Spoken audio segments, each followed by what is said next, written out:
we can expect the next few months to be conducive to the manifestation of truth in all areas of life, including relationships.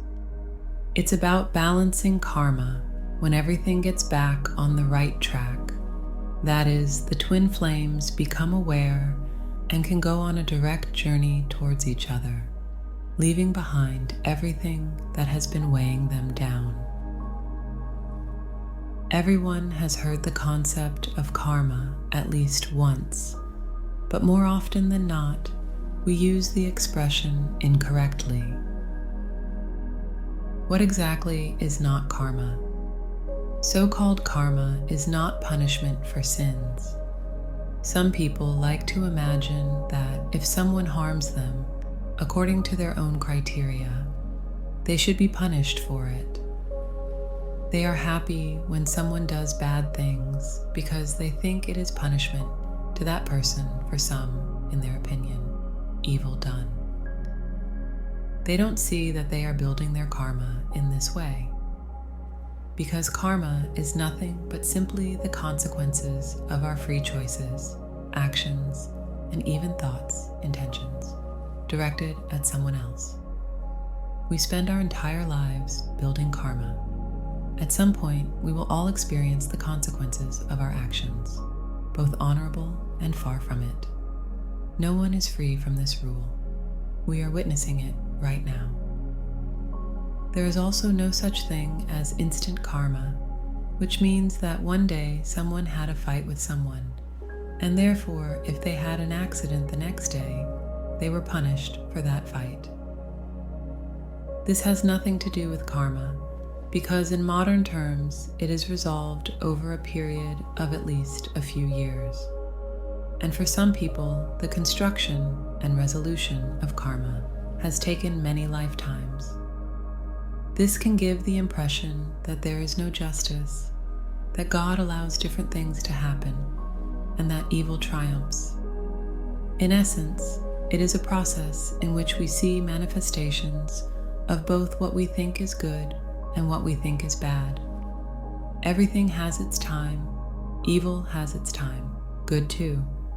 But one thing is for sure, nothing is without consequences and without impact on our lives. Karma is nothing but the law of cause and effect and the law of attraction. The latter states that like attracts like. Everything we experience in life comes to us for a reason, because we ourselves in some way have a part of what comes to us. In the case of the twin flames, we are dealing with what is called a karmic relationship. Karmic relationships are relationships that are not meant to live happily ever after, but rather are meant to teach us something. It is up to us whether we come to conclusions sooner or later. The sooner we do, the sooner the relationship will end. We often immediately view karmic relationships as something negative. However, not all karmic relationships actually bring pain. Some are beneficial and positive. They bring something good into our lives, but at some point, they end when something more developmentally beneficial comes on the horizon. Twin flame. Then we are faced with the classic dilemma of whether it's worth the risk to replace what seems good with something even better.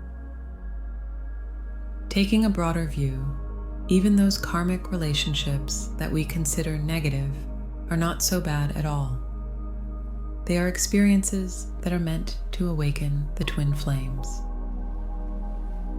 Unfortunately, good, nice, and cool relationships don't generate enough excitement, because even the most challenging relationships don't cause the stubborn twin flames to leave immediately.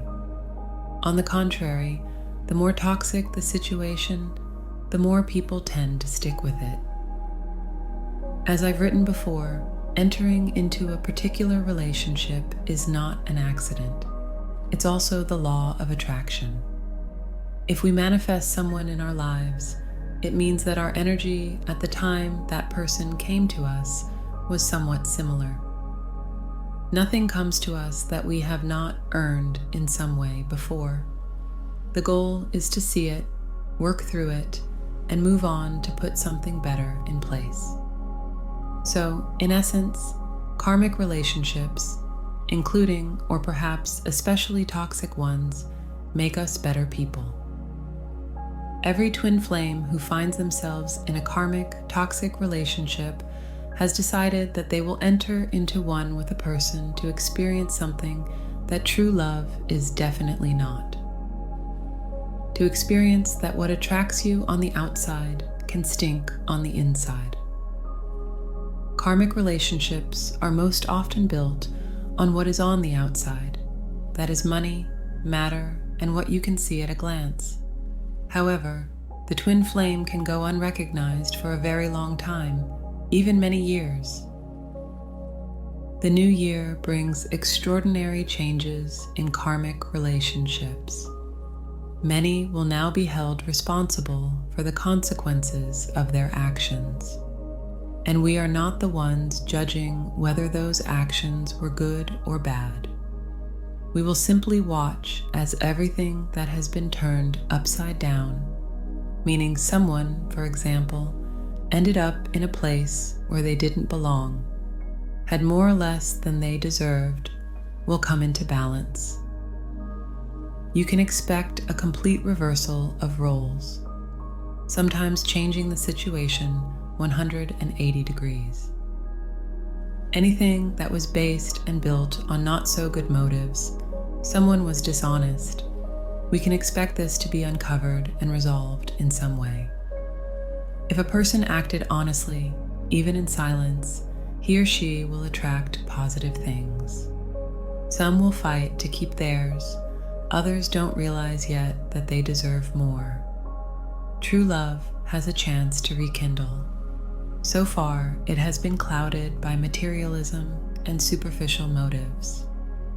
It has had its place in the universe and on our planet. However, it is coming to an end, or at least it must now give way to something else, because, as the song says, nothing can last forever.